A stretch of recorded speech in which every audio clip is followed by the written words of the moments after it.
Hey guys, Paul Gillespie Associates, ex-Preferred Realty, also co-author of the Ultimate Guide to Greater Baltimore Real Estate. Today we're gonna do some real estate stats. I'm here with Don Adams, ex-Preferred Realty. Also, how you doing, Don? Good, thank you.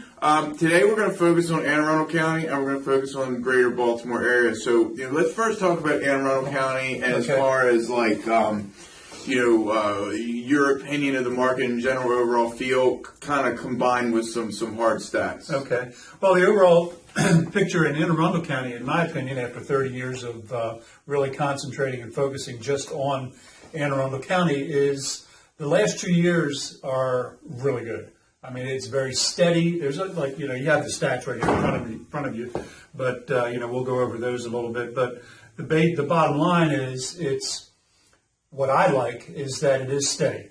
It's not out of control. It's not, it's not terrible. It's not great. It's just steady. There's a steady increase. The stats will show that we've had an uptick in total closed sales of over 4% between 2013 and 2014, which is a good sign. In 2015, I expect to do the same thing, maybe even a little bit more of an increase. So, with Anne Arundel County, then what you're saying is, it's like the blue chip stock, so to speak, of the real estate in this area. So like you have Anne Arundel County that's chugging along at a nice steady pace, create a nice healthy market. There's no false back end there, overinflated prices, any of that sort of stuff. Nice, steady, healthy market, increasing 400 or 500 houses per year. Exactly. With maybe and a lot of neighborhoods now also are showing a little slight increase in appreciation value, as opposed to, if you remember, if anybody wants to remember, 6-7 years ago, I think we'd all rather forget that, when prices just kept declining, and it was just horrible. And now we're seeing some increase, not everywhere, not every single community, but overall, we're finally starting to see a nice appreciation as well. Okay, now, so let's talk about Greater Baltimore. Greater Baltimore is a little bit different than when you're talking about a specific county. Talk about days on market and what days on market means. So, like, to me, when I see days on market, and when I see them anywhere below 120, in my mind, I'm thinking that's a pretty healthy market. And what that means is that the houses stay on the market on average for those amount of time. So, the more days on the market, obviously, the more inventory, the harder it is to push the inventory.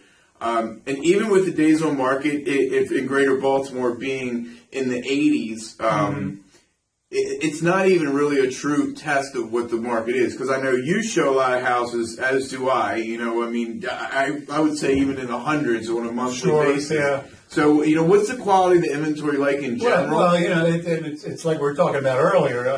I don't care what, and this is something to be aware of too locally, is people put too much weight on the national news. The national news just groups everything from around the country, all the bad markets, the good markets, all together, and then they give you these stats. Meanwhile, here I am in Anne Arundel County thinking, well, that's not true. Right. And I'm sure the same thing for you in the Baltimore County market. So, what we're seeing is no matter what the national news says, we have a lack of inventory. We do. I mean, this is a great time to put your house up for sale. Lack of quality. Quality inventory, yeah, that's true. Yeah, so if it's priced well, and if it shows well, it's going to sell pretty quickly. Right, I mean, it's pretty, at the end of the day. And then your stats of the 80 to 90 days, that's reasonable. But that's workable, too, for most people. So the last thing I wanted to touch on, and I know that neither one of us are lenders, but, we're both very in tune with the lending industry, and I want to talk about two different things that I've seen over the past couple weeks. I can't even believe that it's only February, like the beginning of February, because so much has happened in the last 30 days. Yeah. And FHA mortgage insurance premiums have been reduced, and they came out with a new 3% conventional program. So those two things have allowed so many first-time homebuyers that weren't necessarily in the market even 3 months ago, or maybe they were in the market and their payment was going to be $1,300 and it was too much for them. Well, that same payment might be somewhere in the $1,100s now, with the changes, if you were qualified 3 months ago, you better do it again. Yeah. If you haven't bought a house yet and are still looking to do so in the next few months, it would be a good idea to give us a call and let us have you requalified with one of our lenders or lender of your choice, doesn't matter. But like you said, a lot of changes have happened recently, and if you're not aware of them, you should really do it over. So, all right, well, great. Well, that's a little bit of an insight on the local market here. Don, why don't you go ahead and tell everybody how they can reach you, your cell phone, your website, things like that. Okay, I'm Don Adams with Exit Preferred Realty in Glen Burnie, specializing in all of Anne Arundel County. My cell phone is 443-955-3100, and my email address is donadams@live.com. Okay, guys, this is Paul with Paul Gillespie and Associates at Exit Preferred Realty. Thanks for stopping by.